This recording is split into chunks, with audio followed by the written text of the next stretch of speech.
Assalamualaikum warahmatullahi wabarakatuh. Perkenalkan, nama saya Salsabila, kelas manajemen 22B dengan NPM 22411175. Di sini, saya akan menjelaskan tentang memahami fungsi MSDM sebagai strategi partner organisasi.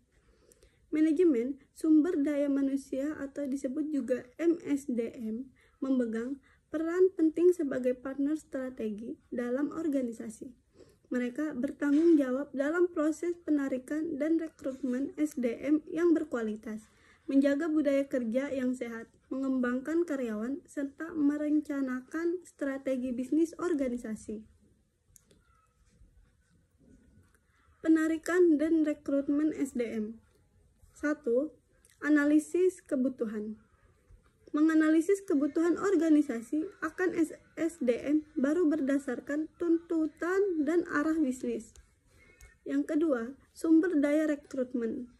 Pemilihan sumber daya rekrutmen yang efektif dan efisien seperti penggunaan job, portals, agensi, dan media sosial. Yang ketiga, seleksi dan interview. Melakukan proses seleksi dan interview yang teliti untuk memilih calon SDM terbaik yang sesuai dengan kriteria. Yang keempat, pengenalan kerja dan orientasi. Mengenalkan calon karyawan pada tugas dan tanggung jawab mereka serta memberikan orientasi tentang budaya kerja organisasi. Menjaga budaya kerja organisasi. Membangun keharmonisan. Memastikan karyawan memilih hubungan yang harmonis dan saling mendukung, menciptakan lingkungan kerja yang nyaman dan produktif. Memupuk kolaborasi tim, mendorong kolaborasi dan kerjasama di antara anggota tim untuk mencapai tujuan bersama dan lebih efektif dalam bekerja. Penghargaan dan perayaan. Memberikan penghargaan dan momen perayaan untuk merayakan kesuksesan dan kontribusi karyawan dalam mencapai tujuan organisasi. Pengembangan karyawan. 1. Penyusunan rencana karir. Membantu karyawan dalam merencanakan karir mereka dengan menyediakan pelatihan dan pengembangan keterampilan yang sesuai. Yang kedua, program mentoring.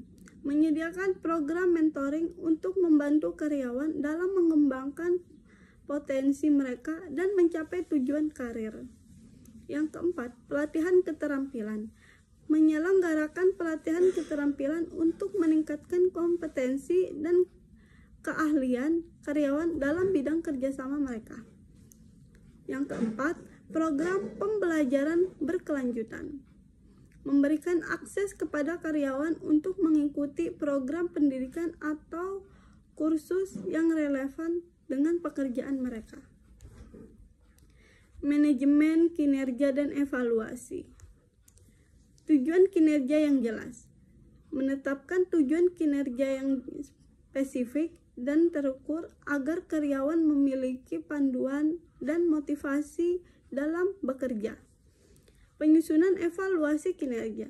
Membantu sistem evaluasi kerja yang adil dan objektif untuk mengukur hasil kerja karyawan dan memberikan umpan balik konstruktif.